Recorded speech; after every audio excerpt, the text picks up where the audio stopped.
It is now being reported that Deontay the Bronze Bomber Wilder and Mark Breland, longtime trainer, co-trainer, have parted ways.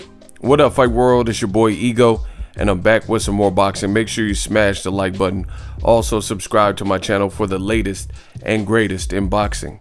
If you want to become part of the gang, notification gang, please hit the bell icon. Shout out to the super chats, channel donations, the Venmo donations, the Cash App, and the Patreon family. We working. Sign up for ESPN Plus using my link. It does help you. It does help the channel in a phenomenal way when you guys click on that link. ESPN Plus, they have tons of docuseries, documentaries, exclusives, BTS. So for your content needs, use that link, and it does help the channel in a phenomenal way when you guys click on that link and sign up. Another great way, a lot of you guys been going crazy in the Cash App, $Boxingego, Zelle. I just opened that up. You know, great ways to support the channel, help me stay independent. And let's talk about it. It's widely being reported that Deontay the Bronze Bomber Wilder and Mark Breland have parted ways. Dan Rayfield, who worked with ESPN for years, he's also one of the people reporting it. And, you know, that's the latest news. We still don't have a date for the Wilder Fury Wilder 3 rematch. I did see Frank Warren says it may not happen 2020, and Tyson Fury wants a fight this year, another fight this year. He doesn't want to wait till 2021 for the Wilder fight. Wilder is contractually on Fury's next, assignment. I don't know if they can squeeze something in or work something out. I don't know exactly how that works because I haven't seen the contract.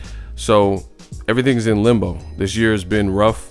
Rest in peace to Kobe Bryant, Gigi, all the passengers of the helicopter, the Black Mamba, the Black Mamba, the original, Roger Mayweather, Chadwick Boseman, and everybody else. It's been a rough year for a lot of people. Hopefully everyone's okay.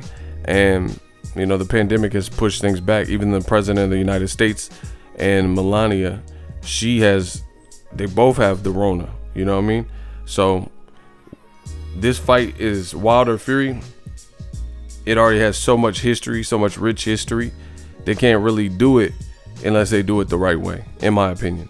And that requires a crowd because there's so much money you would be leaving at the table. The last fight tied or actually surpassed Evander Holyfield, Lennox Lewis Part 2.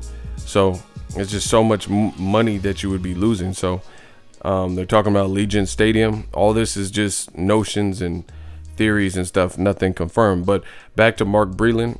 I wish him the best. I don't know what's next for him. I don't know who else he trains, if he trains anybody else. It's a long time pairing, but Deontay Wilder, he's serious about his business if this is the decision that he made, because he's been very explicit, very candid. And I tell you guys all the time on my channel, like Wilder doesn't, at least to me, it doesn't strike me as somebody who is a liar and just doesn't say stuff they don't mean.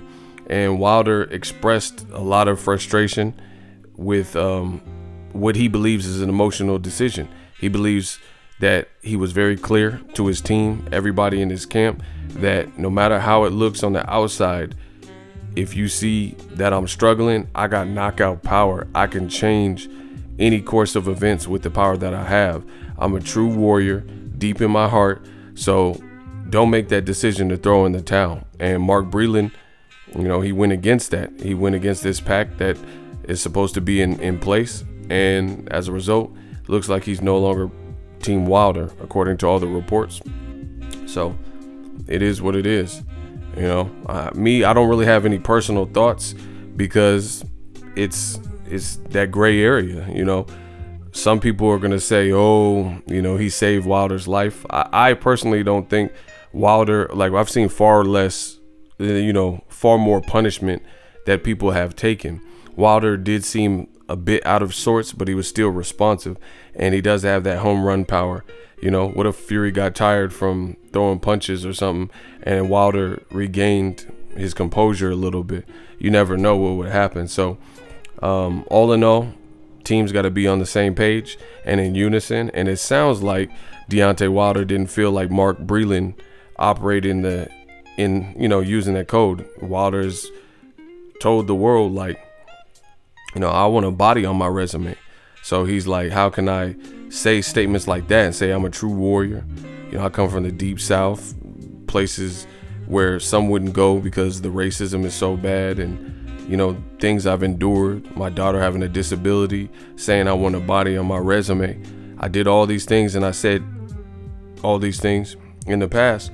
So as a result, it got to be a two-way street. If I'm really willing to, in my profession, claim somebody's life or know that that's a possibility with the power that I possess, then I got to be willing to fight to the death too. Survival of the fittest, kill or be killed. So Wilder, I mean, I'm not gonna say it's shocking because we knew this about Wilder, but it's actually impressive that Deontay Wilder is so much of a warrior that he really feels strongly about this. Like he's really savage, a real true warrior. Like, yo, I don't care how it look, the drill, the deal, to the point where he's cutting ties with somebody he's been working with for so long, for years. A professional fighter, an Olympian, and stuff like that. So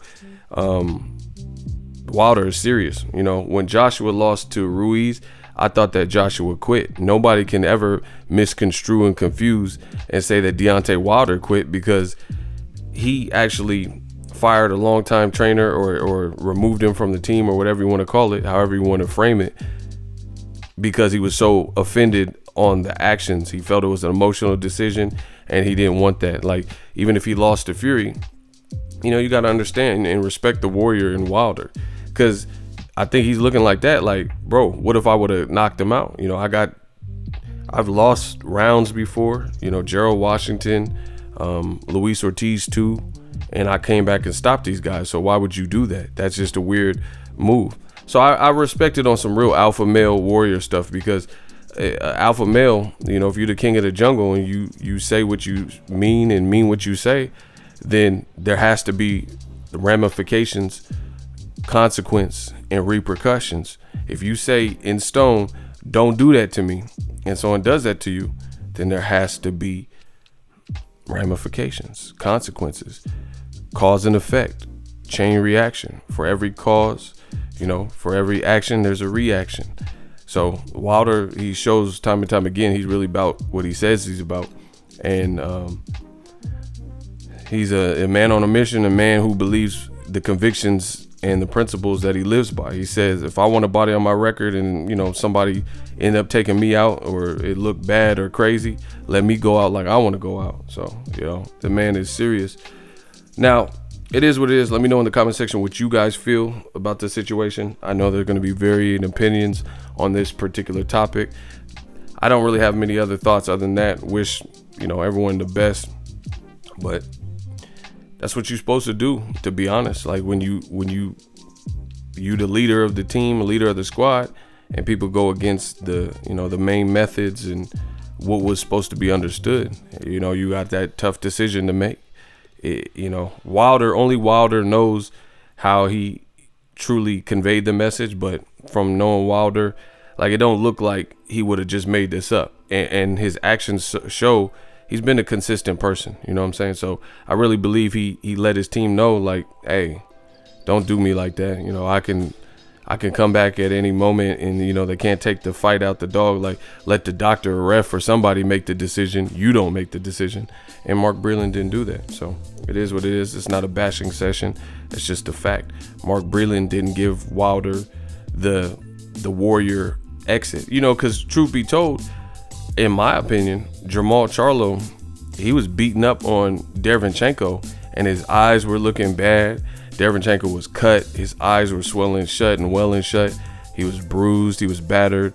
And it got to the point where on my scorecard, I don't know how you guys scored it, but on that Charlo doubleheader, Derevyanchenko would have needed a knockout in order to win that fight. And it didn't look like that was likely. Yeah, he gave it a go. It was a valiant effort. So, I do understand from the fighter perspective. I understand, you have to save the fighter, like if it's some Apollo Creed, Ivan Drago stuff. But I didn't see Wilder was in that type of, like Ivan Drago, Apollo Creed. It wasn't looking as crazy. Yeah, let Tyson Fury or Frank Warren say, in the UK, a lot of the people and the fans in the UK, they're going to say, oh, Wilder needed it to be stopped and stuff like that. But, you know, Wilder knows how he felt. So it is what it is. This is a decision. We'll see what's next. Wilder Fury 3, Fury Wilder 3, however you want to call it. Drop your thoughts in the comment section. As always, hate, comment, and subscribe. Till next video is Ego signing off. So if you enjoyed this video and want more content like this on the channel, you can show your appreciation by going to the PayPal donate button or the YouTube support button, and you can donate any amount that you feel is equivalent to the value of this video. Much more to come. Thank you guys for your support. Boxingego, the future of boxing.